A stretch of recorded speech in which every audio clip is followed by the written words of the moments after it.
Alright, just want to have a quick look at the idea of cumulative frequency. This is a quick one. So cumulative frequency is just a progressive total of the frequencies.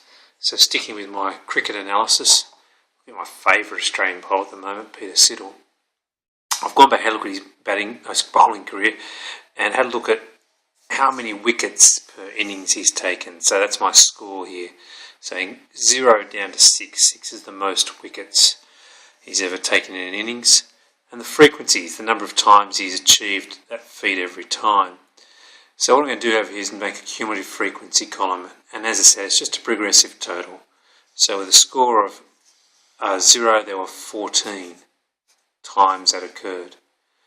Plus another 18 makes 32 times so far, a total of 32 in the frequency.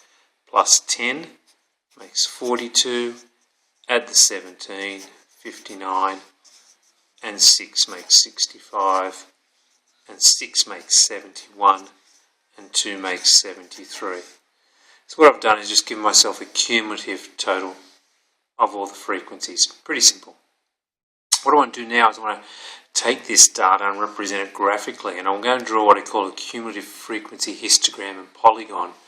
But the polygon actually has a special name here. It's called an ogive, so cumulative frequency ogive, and that's the polygon. And we draw it slightly different to a normal histogram and polygon. So it's a cumulative frequency up the side here.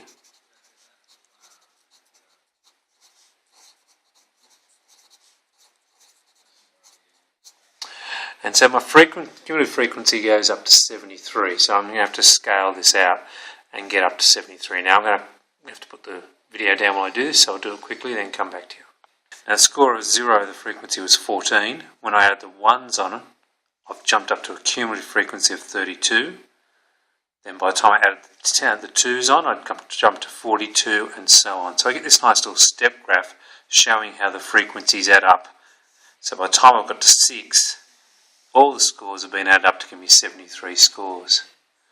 Now to draw the polygon, which we call an ogive, I actually do for the cumulative frequency, I draw it inside it. So I go from corner to corner like this. I start at the bottom corner and I go to the top right every time.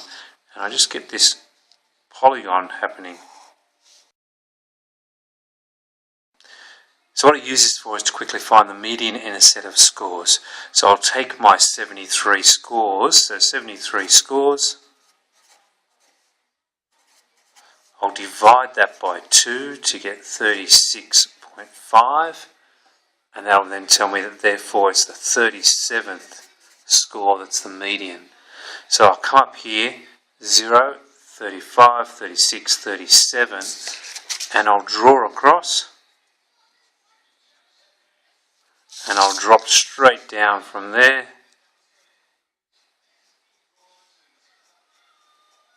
And I can see that gives me a median score. The 37th score is most definitely a 2. So my median is equal to 2.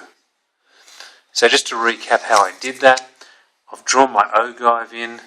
I've said there's 73 scores. The middle score would be the 37th score. I've come up the cumulative frequency to where 37 is.